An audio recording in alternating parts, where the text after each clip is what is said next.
பெருமானார் சொல்லுகிறார்கள், நீ மட்டும் குர்ஆனை தொடர்படியாக ஓதினால் அல்லாஹு தஆலா நீ மரணம் அடைந்து உன்னை கபருக்குள்ளே வைத்தவுடன் அந்த குர்ஆனை ஒரு உருவம் கொடுத்து அனுப்புவான். அது கபருக்குள்ள வரும், வந்து பக்கத்தில் நிற்கும், நின்று சொல்லும், தோழனே நான் யார் தெரியுமா?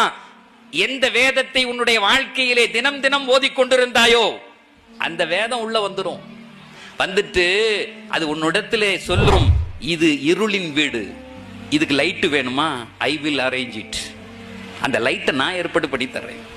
இது வேர்வைகளின் வீடு, ஏசி வேணுமா? நான் போட்டு தரேன். தண்ணி வேணுமா? நான் கொண்டு வந்தேன். இந்த உலகத்தில் எந்த சூழ்நிலையிலும் என்னை விடாமல் தொட்டு தடவி ஓதிக்கொண்டே இருந்தாய். வேதம் அல்லாஹ்வினுடைய வேதம். நான் இன்றைக்கு உன் உடன் இருப்பேன். எவ்வளவு நாள் தெரியுமா இருப்பேன்? கியாமத்து நாள் வரையும் உன் உடனே இருப்பேன். நான் உன்னோடு பேசிக்கொண்டே இருப்பேன், நீ என்னோடு பேசலாம். உனக்கு இந்த கபரிலே தனிமை